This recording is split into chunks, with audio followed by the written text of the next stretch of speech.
എൻ്റെ എല്ലാ പ്രിയപ്പെട്ട കൂട്ടുകാർക്കും ഞങ്ങളുടെ പുതിയൊരു വീഡിയോയിലേക്ക് വീണ്ടും ഹൃദയം നിറഞ്ഞ സ്വാഗതം. ഇന്ന് നമ്മളിവിടെ തയ്യാറാക്കാൻ വേണ്ടിയിട്ട് പോകുന്നത് ഒരു ഉള്ളിത്തീയലാണ് കേട്ടോ. സദ്യ സ്പെഷ്യൽ ഉള്ളിത്തീയൽ. ഇനി നമ്മൾ വിഷുവൊക്കെ വരാൻ വേണ്ടി പോവാണ്. അപ്പോൾ വിഷുവിനൊക്കെ തയ്യാറാക്കാൻ വേണ്ടിയിട്ട് വിഷു സദ്യേൻ്റെ കൂടെ ഒഴിച്ചുകൂടാനാവാത്തൊരു വിഭവമാണല്ലോ തീയൽ. അപ്പോൾ തയ്യാറാക്കാൻ വേണ്ടി പറ്റുന്നൊരു വളരെ പെട്ടെന്ന് തയ്യാറാക്കി എടുക്കാൻ പറ്റുന്ന രുചികരമായതുമായ ഒരു ഉള്ളിത്തീയലാണ് കേട്ടോ. അപ്പോൾ എല്ലാവരും ഒന്ന് ട്രൈ ചെയ്ത് നോക്കണം. അത്രയ്ക്കും ടേസ്റ്റാണ് കേട്ടോ. ഇത് നമ്മൾ ഉണ്ടാക്കി വെക്കുമ്പോൾ എന്താ പറയുക, പിറ്റത്തെ ദിവസമൊക്കെ കഴിക്കുവാണെങ്കിൽ അത്രയും ഗംഭീര ടേസ്റ്റാണ് കേട്ടോ. അപ്പോൾ ചെറിയുള്ളി ഉപയോഗിച്ചിട്ടാണ് നമ്മളിത് തയ്യാറാക്കാൻ വേണ്ടി പോകുന്നത് കേട്ടോ. അപ്പോൾ ഒരു 1/4 കിലോ അളവിലും കുറവ് ചെറിയുള്ളി, 1/4 കിലോയിലും കുറച്ചുകൂടി കുറവായിരിക്കും കേട്ടോ. ഒരു 200 ഗ്രാം ഉണ്ടാവും. അത്ര ചെറിയുള്ളിയാണ് നമ്മൾ എടുത്തിട്ടുള്ളത് കേട്ടോ. പിന്നെ അതിലേക്ക് നമ്മൾ ഒരു 5 പച്ചമുളകും കൂടി എടുത്തിട്ടുണ്ട്. ഇനി ഈ ഉള്ളിയൊക്കെ നമ്മളിപ്പോൾ കടയിൽ നിന്ന് ചില സമയത്ത് വലിയ ഉള്ളി കിട്ടും, ചെറിയുള്ളി തന്നെ വലുതുള്ളത്. അപ്പോൾ അതാണെങ്കിൽ നമുക്ക് പൊളിച്ചെടുക്കാനൊക്കെ ഇത്തിരി എളുപ്പമുണ്ടല്ലോ. അപ്പോൾ ഇത് പറഞ്ഞ മാതിരി ഒരു ഇച്ചിരി ചെറുതും വലുതും കൂടി ആയിട്ടുള്ള ഉള്ളിയാണ്. അപ്പോൾ അത് നമുക്കൊരു ഇച്ചിരി ബുദ്ധിമുട്ടുണ്ടാകും പൊളിച്ചെടുക്കാനെങ്കിലും വളരെ ടേസ്റ്റി ആയിട്ടുള്ളൊരു കറിയാണ് കേട്ടോ. സദ്യയിലൊക്കെ എപ്പോഴും നമ്മൾ കഴിക്കുന്നതാണല്ലോ. അപ്പോൾ അതിലേക്ക് കുറച്ച് കറിവേപ്പിൻ്റെ ഇലയും കൂടി വേണം കേട്ടോ. അപ്പോൾ ഞാൻ എൻ്റെ ചെറിയുള്ളികളെല്ലാം തന്നെ ചെറിയുള്ളി വെള്ളത്തിലിട്ട് നമുക്ക് പൊളിച്ചെടുക്കാനായിട്ട് ഒരു ടിപ്പുണ്ട്. കാരണം കുറച്ച് നമ്മൾ പൊളിച്ചെടുക്കുന്നതിൻ്റെ കുറച്ച് മുന്നേ തന്നെ അതൊന്ന് എടുത്തിട്ടൊന്ന് വെള്ളത്തിലിട്ട് വയ്ക്കുക. 2 ഗ്ലാസ് വെള്ളം ഒഴിച്ചിട്ടൊന്ന് വെള്ളത്തിലിട്ട് വെച്ചാൽ പെട്ടെന്ന് നമുക്ക് അതിൻ്റെ തോല് റിമൂവ് ചെയ്ത് കളയാനായിട്ട് പറ്റും കേട്ടോ. അപ്പോൾ അതൊന്ന് ശ്രദ്ധിക്കുക. അപ്പോൾ ഇത് നമ്മൾ ചെറിയുള്ളീൻ്റെ തോലെല്ലാം കളഞ്ഞെടുത്തിട്ടുണ്ട്. അതിലേക്ക് പച്ചമുളക് ഞെട്ട് പൊട്ടിച്ചെടുത്തിട്ടുണ്ട്. നന്നായിട്ട് വാഷ് ചെയ്തെടുക്കുക. ഒരു 4-5 തണ്ട് കറിവേപ്പില. ഇങ്ങനത്തെ കറികൾക്കൊക്കെ നമ്മൾ കറിവേപ്പില ആവശ്യത്തിന് ചേർക്കുന്നതായിരിക്കും ടേസ്റ്റ് കൂടുതൽ. അപ്പോൾ നമുക്ക് ആവശ്യത്തിനുള്ള കറിവേപ്പിലയും കൂടി എടുക്കുക. അപ്പോൾ നമ്മൾ ഒരു 2-3 തണ്ട് കറിവേപ്പിലയും കൂടി എടുത്തിട്ടുണ്ട് കേട്ടോ. അപ്പോൾ ഈ ഉള്ളിയൊക്കെ 3-4 വട്ടം നന്നായിട്ട് തോലൊക്കെ ഒന്ന് റിമൂവ് ചെയ്ത് കളഞ്ഞതിന് ശേഷം നന്നായിട്ട് കഴുകിയെടുക്കുക കേട്ടോ. അതുപോലെ തന്നെ പച്ചമുളക് നമ്മൾ ഇതിലേക്ക് ഇനി ചുവന്ന മുളകും കൂടി ചേർക്കുന്നുണ്ട്. നമ്മൾ ഓർഗാനിക് രീതിയിൽ തന്നെയാണ് ചെയ്യുന്നത്. അതുകൊണ്ട് തന്നെ നമ്മളിതിലേക്ക് പൊടികളൊന്നും തന്നെ ആഡ് ചെയ്യുന്നില്ല കേട്ടോ. എല്ലാം മുഴുവനായിട്ട് തന്നെ അത് നിങ്ങൾക്ക് വഴിയേ കാണാം. അപ്പോൾ അത് സ്കിപ്പ് ചെയ്ത് കാണരുത്. നിങ്ങൾ ഈ വീഡിയോ പൂർണ്ണമായിട്ട് കാണാൻ വേണ്ടിയിട്ട് ശ്രദ്ധിക്കുക. എന്നാൽ മാത്രമായിരിക്കും ഈ കറിക്ക് പൂർണ്ണമായിട്ടുള്ള ടേസ്റ്റ് നിങ്ങൾക്ക് കൊണ്ടുവരാനായിട്ട് പറ്റുള്ളൂ കേട്ടോ. അപ്പോൾ എല്ലാവരും അതൊന്ന് ശ്രദ്ധിക്കുക. അതേ നമ്മളെ ഉള്ളിയൊക്കെ ചെറുതായിട്ടൊന്ന് കഴുകി എല്ലാം കൊണ്ടുവന്നിട്ട് ഇതുപോലെ ഒന്ന് നടുകൊന്ന് കട്ട് ചെയ്തിട്ട് എടുക്കണം കേട്ടോ. അപ്പോൾ ഇത്ര തന്നെ കട്ട് ചെയ്ത് എടുക്കണ്ട ഉള്ളവരാണ്. ഇതിൽ ചെറുത് ഇച്ചിരി വലിയ ഉള്ളികളും ഉണ്ട് കേട്ടോ. അപ്പോൾ അതുകൊണ്ട് തന്നെ ഒന്ന് മുറിച്ച് ഒരു ഉള്ളി ഒരു 3-4 പീസായിട്ട് മുറിച്ചെടുക്കുക. പിന്നെ ഒരു നെല്ലിക്കേനെക്കാട്ടിയും കുറച്ചും കൂടി വലുപ്പത്തിൽ നമ്മൾ എടുക്കുന്ന ഉള്ളീൻ്റെ അളവനുസരിച്ച് നമ്മൾ കുറച്ച് പുളി എടുക്കണം. പിന്നെ ഇതിലേക്ക് ഞാനൊരു അരമുറിയിൽ ഒരു 3/4 മുറിയോളം തേങ്ങ എടുത്തിട്ടുണ്ട്. അരമുറി ഫുള്ളും പിന്നെ ഉള്ള മുറീൻ്റെ 1/4 ഭാഗം കൂടി എടുത്തിട്ടുണ്ട് കേട്ടോ. തേങ്ങ എന്നിട്ട് ഒരു ചീനച്ചട്ടി അടുപ്പിൽ വെച്ച് കൊടുക്കുക. എന്നിട്ട് ആ ചീനച്ചട്ടി നന്നായിട്ടൊന്ന് ചൂടാകുമ്പോൾ അതിലേക്ക് എണ്ണയൊന്നും നമ്മളിപ്പോൾ ചേർക്കുന്നില്ല. ആ എണ്ണയിലേക്ക് നമ്മൾ ആവശ്യത്തിനുള്ള മുഴുവനായിട്ടുള്ള മുളക് ഒരു 8 അല്ലെങ്കിൽ 9 ചുവന്ന മുളക് എടുത്തിട്ടുണ്ട്. അതിലേക്ക് ഒരു 10 എണ്ണത്തിൽ കൂടുണ്ട് കേട്ടോ. ഒരു കയ്പ്പ് വരും. ഒരു 10 എണ്ണം ഉലുവ ഇട്ട് കൊടുക്കുക കേട്ടോ. ഒരു 10 ഉലുവ ഇട്ട് കൊടുക്കുക. ഒരു 10-12 ഉണക്കമുളകും കൂടി ഇട്ടെടുക്കുക. ഈ മുളക് നന്നായിട്ട് ഫ്രൈ ചെയ്തെടുക്കണം കേട്ടോ. ഇതിന് പകരം നിങ്ങൾക്ക് വേണമെങ്കിൽ മുളക് പൊടി ചേർത്തുകൂടെയെന്ന് ചോദിക്കുന്നവർക്ക് വേണ്ടിയിട്ടാണ് കേട്ടോ. മുളക് പൊടി ഒക്കെ ചേർക്കുമ്പോൾ അതിൻ്റെ ഒരു ടേസ്റ്റിൽ ഡിഫറൻസ് വരുന്നുണ്ട്. അതുകൊണ്ടാണ് നമുക്ക് ഓർഗാനിക് രീതിയിൽ തന്നെ ചെയ്യാൻ വേണ്ടിയിട്ടാണ് ഞാൻ എടുക്കുന്നത് കേട്ടോ. പിന്നെ അതിലേക്ക് മുഴുവനായിട്ടുള്ള മല്ലി എടുത്തിട്ടുണ്ട്. ഒരു 2 ടീസ്പൂണ് അളവിൽ മല്ലിയും കൂടി എടുത്തിട്ടുണ്ട്. ഈ മുളകും മല്ലി ആദ്യം മുളകൊന്ന് ചേർത്ത് അത് അത്യാവശ്യം ഒന്ന് മൂത്ത് കഴിഞ്ഞപ്പോഴത്തേക്ക് ഉലുവയും മുളകും കൂടി ചേർത്ത് അത്യാവശ്യം മൂത്ത് കഴിഞ്ഞപ്പോഴാണ് നമ്മളതിലേക്ക് മുഴുവനോടെയുള്ള മല്ലി ചേർത്ത്. ഇനി ഈ മല്ലിക്ക് നല്ലൊരു വറുത്തൊരു മണം വരും. നല്ലോണം മുരിഞ്ഞ് വരുമ്പോൾ അതുവരെ നമ്മൾ ഒന്ന് ഇളക്കി കൊടുക്കണം കേട്ടോ. അപ്പോൾ വിറകടുപ്പിലാണ് ചെയ്യുന്നത്. ഇനിയിപ്പോൾ നമ്മൾ ഗ്യാസ് അടുപ്പിലാണ് ചെയ്യുന്നതെങ്കിലും അത് കരിഞ്ഞു പോകാതെ ശ്രദ്ധിക്കണം കേട്ടോ. കരിഞ്ഞു പോയാൽ മുഴുവനായിട്ടുള്ള കറീൻ്റെ തന്നെ ടേസ്റ്റിനെ അത് ബാധിക്കും. അതുകൊണ്ടാണ് കേട്ടോ. ഇത് കണ്ടോ, അത്യാവശ്യം നല്ല കളറ് മാറി വന്നിട്ടുണ്ട്. നന്നായി മുരിഞ്ഞിട്ടുണ്ട്. അത് നമ്മളൊരു മൺചട്ടിയിലേക്ക് ഇട്ട് കൊടുക്കുകയാണ് കേട്ടോ. ഇനി ചൂടുള്ള ചട്ടിയിൽ തന്നെ വെച്ചാൽ ഇത് കരിഞ്ഞു പോകാനുള്ളൊരു സാധ്യതയുണ്ട്. അപ്പോൾ നമ്മൾ ടേസ്റ്റിനെ ബാധിക്കും. അതുകൊണ്ട് തന്നെ നമ്മൾ ഇതിന് വേറൊരു ചട്ടിയിലേക്ക് നമ്മളൊന്ന് ഇട്ട് കൊടുത്തിട്ട് ഒന്ന് ഇളക്കി വെച്ച് കൊടുത്തിട്ടുണ്ട് കേട്ടോ. ഇനി അത് അവിടെ ഇരുന്ന് ചൂടാറട്ടെ. അപ്പോഴത്തേക്കും നമ്മളുടെ തേങ്ങയൊന്ന് വറുത്തെടുക്കാം നമുക്ക് കേട്ടോ. കുറച്ച് വെളിച്ചെണ്ണ ഒഴിച്ച് ഒരു 2 ടീസ്പൂൺ അളവിൽ വെളിച്ചെണ്ണ ഒഴിച്ചിട്ട് അതിലേക്ക് നമ്മൾ എടുത്ത് വെച്ചിരിക്കുന്ന തേങ്ങയൊന്ന് ഇട്ട് കൊടുക്കുവാണ് കേട്ടോ. ഈ തേങ്ങ ഇട്ട് കൊടുത്തതിന് ശേഷം ഇതിലേക്ക് ഒരു 2 പച്ചമുളക് കട്ട് ചെയ്തത്, ഒരു 2 അല്ലി കറിവേപ്പിലയും കൂടി ഇട്ട് കൊടുക്കുന്നുണ്ട് കേട്ടോ. 2 പച്ചമുളക്. ഈ ഒരു പച്ചമുളക് ഇട്ടിട്ട് ഈ തേങ്ങ വറുത്തെടുക്കുമ്പോൾ ഒരു ടേസ്റ്റിന് നല്ല ഡിഫറൻസ് വരുന്നുണ്ട്. അതുകൊണ്ടാണ് കേട്ടോ. അപ്പോൾ അത് സ്കിപ്പ് ചെയ്യരുത്. ഇനിയിപ്പോൾ 2 ഇടണ്ടെന്നുള്ളൊരു 1 ഇട്ടോളൂ കേട്ടോ. അതേ തേങ്ങയും അതുപോലെ തന്നെ കറിവേപ്പിലയും ആ പച്ചമുളകും കൂടി ഒന്ന് മുരിഞ്ഞ് വരട്ടെ കേട്ടോ. അപ്പോൾ തീ നമുക്കറിയാമല്ലോ വിറകടുപ്പിലായതുകൊണ്ട് തന്നെ അതിനനുസരിച്ച് നമ്മൾ കരിഞ്ഞു പോകാതിരിക്കാൻ വേണ്ടി അടി പിടിക്കാതിരിക്കാനായിട്ട് ശ്രദ്ധിച്ച് നന്നായിട്ടൊന്ന് ഇളക്കി കൊടുക്കുക. ഇടയ്ക്കിടയ്ക്ക് ഇളക്കി കൊടുത്തിട്ട് വെക്കുക കേട്ടോ. പിന്നെ നമ്മൾ ഇതിലേക്ക് വളരെ കുറച്ച് ഒരു 1/4 ടീസ്പൂണിന് കുറവ് പിന്നെ മഞ്ഞൾപ്പൊടി ഇടുന്നുണ്ട് കേട്ടോ. അപ്പോൾ തീയലായതുകൊണ്ട് തന്നെ നമുക്കറിയാം തീയൽ നല്ല ഡാർക്ക് ബ്രൗൺ കളറായിരിക്കും തീയലിന്. അതുകൊണ്ട് നമ്മൾ ഒത്തിരി മഞ്ഞൾപ്പൊടിയൊക്കെ ചേർത്താൽ അത് നമ്മൾ ഈ തീയലിൻ്റെ കളറിനെ തന്നെ മാറ്റും കേട്ടോ. അപ്പോൾ അതുകൊണ്ട് മഞ്ഞൾപ്പൊടിയൊക്കെ കൂടിപ്പോവാതിരിക്കാനായിട്ട് ശ്രദ്ധിക്കണം കേട്ടോ. പിന്നെ കാശ്മീരി മുളക് പൊടി കഴിവതും ഒഴിവാക്കുക, അത് ചേർക്കരുത്. അപ്പോൾ റെഡ് കളറിലേക്ക് വരും. നമുക്കൊരു ഡാർക്ക് ബ്രൗൺ കളറാണ് തീയലിന് വേണ്ടത് കേട്ടോ. അപ്പോൾ അത് നമ്മൾ പൊടിയാക്കി അരിഞ്ഞ് വെച്ചിരിക്കുന്ന ഉള്ളി മുഴുവനും ഒരു 1/4 കിലോയോളം അളവ് ഉള്ളി ഉണ്ട്. അതിൽ ചെറിയ കുറച്ച് ഉള്ളിയെ മാറ്റി വെച്ചിട്ടുള്ളൂ. അപ്പോൾ അത്രയും ഉള്ളിയുണ്ട്.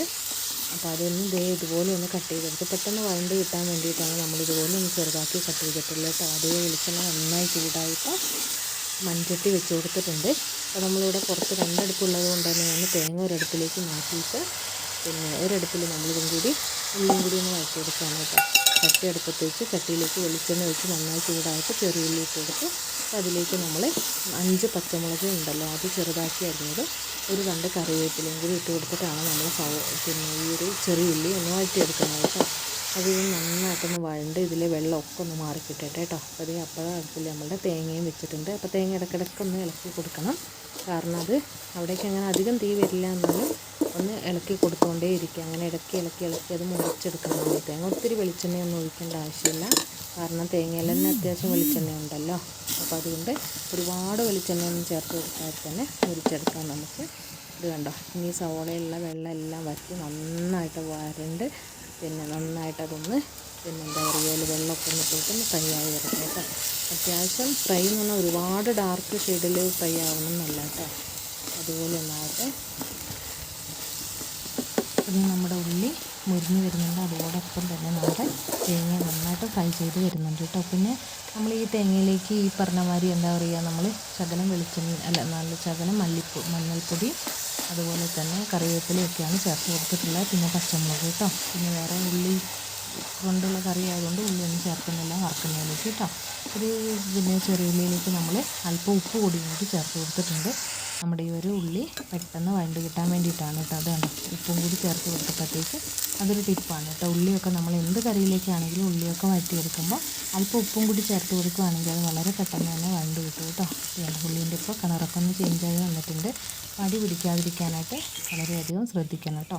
പിന്നെ ഇതിലേക്ക് ആവശ്യമായിട്ടുള്ള പുളി നമ്മൾ കുറച്ച് ഡ്രൈ ആയിട്ടുള്ള പുളി ആയതുകൊണ്ട് തന്നെ നേരത്തെ തന്നെയാണ് അല്പം ചൂടുവെള്ളം ഒഴിച്ചിട്ട് ഒന്ന് സോക്ക് ചെയ്യാൻ വേണ്ടിയിട്ട് വെച്ചിട്ടുണ്ടായിരുന്നു കേട്ടോ. അപ്പോൾ അത് നന്നായിട്ട് സോക്കായി വന്നപ്പോൾ അത് നന്നായിട്ട് പിഴിഞ്ഞൊന്ന് ഒഴിച്ച് കൊടുത്തിട്ടുണ്ട്. ഞാനൊരു നെല്ലിക്ക വലുപ്പത്തിൽ കുറച്ചും കൂടി വലുതാണ്. അത് നമ്മൾ എടുക്കുന്ന കറീൻ്റെ എമൗണ്ട് അനുസരിച്ച് പുളിയിലൊക്കെ ഒരുപാട് പുളി രസമുള്ളൊരു കറിയല്ല കേട്ടോ. ഇതൊരു ചെറിയൊരു മധുരവും പുളിയും ഉപ്പും എല്ലാം എരിവും എല്ലാം അങ്ങനെ ബാലൻസ് ചെയ്ത് നിൽക്കുന്നൊരു കറിയാണ് കേട്ടോ. അത് നമ്മൾ എടുത്ത് വെച്ചിരിക്കുന്ന മല്ലിയും മുളകൊക്കെ തന്നെ ഒന്ന് ചെറിയ മിക്സിയുടെ ജാറിൽ നന്നായിട്ടൊന്ന് ക്രഷ് ചെയ്ത് കൊണ്ടുവരിക കേട്ടോ. ഇപ്പോൾ നമ്മുടെ പുളി നന്നായിട്ട് പുളിവെള്ളം ഈ ഒരു ഉള്ളീൻ്റെ കൂട്ടിലേക്ക് ഒഴിച്ചു കൊടുത്ത് നന്നായിട്ടൊന്ന് തിളച്ചൊന്ന് പുളീൻ്റെ വെള്ളം നന്നായിട്ടൊന്ന് വെന്ത് കിട്ടണം കേട്ടോ. അതേ നമ്മുടെ തേങ്ങയൊക്കെ അത്യാവശ്യം ഒന്ന് മൂത്ത് വന്നിട്ടുണ്ട്. അത് നമ്മൾ ഇപ്പോഴും ചെറിയ അടുപ്പിൽ തന്നെ ആണ് വെച്ച് കൊടുത്തിട്ടുള്ളത്. ഇതുണ്ടോ, ഇളക്കി അത് കരിയാതിരിക്കാനായിട്ട് ശ്രദ്ധിക്കണം. തീ മെയിൻറ്റെയിൻ ചെയ്യണം കേട്ടോ.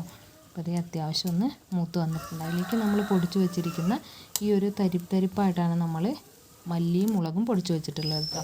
ഈ തരിപ്പായിട്ട് പൊടിച്ച് വെച്ചത് എന്തായാലും നമുക്ക് അരയ്ക്കണമല്ലോ. അപ്പോൾ അതും കൂടി നമ്മൾ ഈ ഒരു തേങ്ങേൻ്റെ കൂട്ടിലേക്ക് തേങ്ങ അത്യാവശ്യം മൂത്ത് കഴിഞ്ഞ് വരുമ്പോൾ ഈ ഒരു തേങ്ങേൻ്റെ കൂട്ടിലേക്ക് മല്ലിപ്പൊടി പിന്നെ ഈ മുളകും കൂടി ക്രഷ് ചെയ്ത് വെച്ചതും കൂടി ഒന്ന് ചേർത്ത് കൊടുത്ത് ഇളക്കുവാണ് കേട്ടോ. അപ്പോൾ അതും കൂടി ചേർത്തൊന്ന് നല്ലോണം ഒന്ന് മുരിച്ചെടുക്കുക. ഇതുണ്ടോ, അത്യാവശ്യം തേങ്ങ ആ കൂട്ടെല്ലാം നല്ലോണം മുരിഞ്ഞ് വന്നിട്ടുണ്ട്. ഇനി ഇത്ര മതി കേട്ടോ. നല്ല ബ്രൗൺ കളറായിട്ട് അരച്ചെടുക്കുമ്പോഴത്തേക്ക് നമുക്ക് കിട്ടിക്കോളും. പിന്നെ ഈ ഒരു ഉള്ളീൻ്റെ കൂട്ടിലേക്ക് നമ്മൾ ചെറിയൊരു പിഞ്ച് പിന്നെ വെല്ലം ചേർത്ത് കൊടുക്കുന്നുണ്ട് കേട്ടോ. കാരണം ഈ ഒരു ഞാൻ പറഞ്ഞല്ലോ ഇതിലേക്ക് നമ്മൾ ചേർക്കുന്ന പുളിയും പിന്നെ എരിവും പിന്നെ ആ ഒരു ടേസ്റ്റിൻ്റെ ഒരു മിശ്രണം എന്ന് വേണമെങ്കിൽ പറയാം. എല്ലാത്തിൻ്റെയും കൂടി എല്ലാ ടേസ്റ്റിൻ്റെയും കൂടി ബാലൻസ് ചെയ്ത് നിൽക്കുന്ന ഒരു രുചിയാണ് നമ്മുടെ ഈ ഒരു ഉള്ളിത്തീയലിനുള്ള. അതുകൊണ്ട് തന്നെ വളരെ പിഞ്ചായൊരു പീസ് പിന്നെ വെല്ലത്തിൻ്റെ പൊട്ടും കൂടി അതിലേക്ക് ചേർത്ത് കൊടുത്തിട്ടുണ്ട് കേട്ടോ. അത് വേണമെങ്കിൽ നമുക്ക് പൊടിച്ച് ചേർക്കുകയും ചെയ്യാം. അപ്പോൾ ഇത് നമ്മളുടെ തേങ്ങയൊക്കെ നന്നായിട്ട് അധികം വെള്ളം ചേർക്കാതെ ഒന്ന് അരച്ച് കൊണ്ടുവന്നിട്ടുണ്ട്. അരപ്പും കൂടി നമ്മൾ പാകമായി വന്നിട്ടുള്ള ഉള്ളിയിലേക്കൊന്ന് ചേർത്ത് കൊടുക്കുകയാണ് കേട്ടോ. ഇനി ഇത് നമുക്ക് വെള്ളത്തിൻ്റെ അളവ് കുറച്ച് നമുക്ക് എത്രത്തോളമാണ് കറി വേണ്ടത്, ഏതൊരളവിലാണ് വേണ്ടതെന്ന് വെച്ചാൽ അതിലും ഒരു പൊടിക്കും കൂടി മുകളിൽ ഇതിലേക്ക് ചൂടുവെള്ളമാണ് ചേർത്ത് കൊടുക്കേണ്ടത് കേട്ടോ. അപ്പോൾ അത് ശ്രദ്ധിക്കണം, പച്ചവെള്ളം ചേർത്ത് കൊടുക്കരുത്, കറീൻ്റെ ടേസ്റ്റേ പോവും. അപ്പോൾ അതിലേക്ക് നമ്മൾ ആവശ്യത്തിനുള്ള തിളച്ച വെള്ളം കൂടി ചേർത്ത് കൊടുക്കുക കേട്ടോ. ആവശ്യത്തിന് ഇത് ഇനി കുറച്ച് നേരം നമ്മൾ അടുപ്പിലിരുന്നിട്ട് നന്നായിട്ട് തിളച്ചിട്ട് അതൊന്ന് കുറുകി നമ്മൾ ഇതിലേക്ക് കറിയിലേക്ക് ചേർത്ത് കൊടുത്തിരിക്കുന്ന എണ്ണയെല്ലാം കറീൻ്റെ മുകളിൽ പൊങ്ങി വരുന്ന ഒരു പാകമുണ്ട്. അത്രയും വരെ ഇത് നന്നായിട്ട് അടുപ്പത്ത് വെച്ച് തിളപ്പിക്കണം കേട്ടോ. 2-3 തണ്ട് കറിവേപ്പിലയും കൂടി ഇട്ട് കൊടുത്തിട്ടുണ്ട്. ഇത് കണ്ടില്ല, ഇപ്പോൾ തന്നെ നമുക്ക് കറീൻ്റെ കളറൊക്കെ ചേഞ്ചായി വരുന്നുണ്ട്. അത്യാവശ്യം നല്ല ഡാർക്ക് ബ്രൗൺ ആയിട്ട് വരുന്നുണ്ട്. ഇത് നന്നായിട്ട് ഇനി എണ്ണ തെളിഞ്ഞ് വരണം, ആ ഒരു പരുവം വരെ നമ്മളിത് തിളപ്പിച്ചിട്ട് വറ്റിച്ചെടുക്കണം കേട്ടോ. ഈ ഒരു കറി ഇന്ന് നമ്മൾ കഴിക്കുന്നതിനേക്കാളും നാളത്തേക്കാണിത് ടേസ്റ്റ് കൂടുതലായിട്ട് വരുന്നത് കേട്ടോ.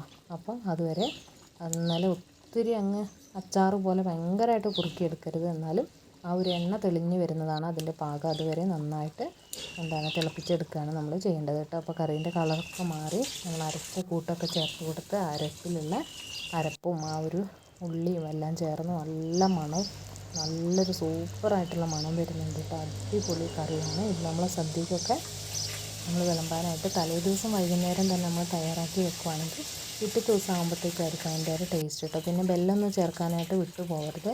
ആ ഒരു ബെല്ലത്തിൻ്റെയൊക്കെ ടേസ്റ്റ് വരുമ്പോഴാണ് ശരിക്കും ആ ഒരു മുഴുവനായിട്ടുള്ള ടേസ്റ്റ് ഇതിന് കിട്ടുന്നത്. പിന്നെ അതുപോലെ തന്നെ ഇതിലേക്ക് നമ്മൾ ചേർക്കുന്നതൊക്കെ പൊടി ചേർക്കാതിരിക്കാനായിട്ട് ശ്രദ്ധിക്കുക. നമ്മൾ പിന്നെ മുഴുവനായിട്ടുള്ള മുളകും മല്ലിയും ഇതുപോലെ തന്നെ ഒന്ന് വറുത്ത് പൊടിച്ച് ചേർത്ത് കൊടുക്കാനായിട്ട് ശ്രദ്ധിക്കുക. ആ 2-3 കാര്യങ്ങൾ ശ്രദ്ധിച്ചാൽ നല്ല ടേസ്റ്റി ആയിട്ടുള്ള ഉള്ളിത്തീയൽ നമുക്ക് വീട്ടിൽ തന്നെ തയ്യാറാക്കി എടുക്കാനായിട്ട് പറ്റും കേട്ടോ. അപ്പോൾ ഈ ഒരു വിഷുവിന് ഈ ഒരു കറി എല്ലാവരും ട്രൈ ചെയ്ത് നോക്കുക. എന്നിട്ട് നിങ്ങളുടെ ഫീഡ്ബാക്കെല്ലാം ഞങ്ങളെ കമൻറ്റ് രൂപത്തിൽ കമൻറ്റ് ബോക്സിൽ ഒന്ന് അറിയിക്കാനായിട്ട് മറന്നു പോകരുത് കേട്ടോ. അപ്പോൾ ഈ ഒരു തീയൽ നിങ്ങൾക്ക് ഇഷ്ടമാവുകയാണെന്നുണ്ടെങ്കിൽ നിങ്ങളുടെ ഫ്രണ്ട്സിനും അതുപോലെ തന്നെ റിലേറ്റീവ്സിനും ഒക്കെ ഒന്ന് ഷെയർ ചെയ്ത് കൊടുത്ത് നമ്മളൊന്ന് സപ്പോർട്ട് ചെയ്യാനും കൂടി മറന്നു പോകരുത് കേട്ടോ. അപ്പോൾ പിന്നെ സബ്സ്ക്രൈബ് ബട്ടൻ്റെ തൊട്ടടുത്തുള്ള ബെല്ലൈക്കണും കൂടി ഒന്ന് പ്രസ് ചെയ്യുക, എന്നാൽ മാത്രമായിരിക്കും നമ്മളുടെ വീഡിയോസൊക്കെ നിങ്ങൾക്ക് നോട്ടിഫിക്കേഷൻ എത്തിച്ചു തരുള്ളൂ കേട്ടോ. അപ്പോൾ ഈ ഒരു അടുത്തൊരു പുതിയൊരു വീഡിയോ ആയിട്ടൊക്കെ നമ്മൾ വീണ്ടും കാണുന്നതായിരിക്കും. അതുവരേക്കും എല്ലാവരോടും ഒരുപാട് സ്നേഹം. Thank you for watching. Thank you all.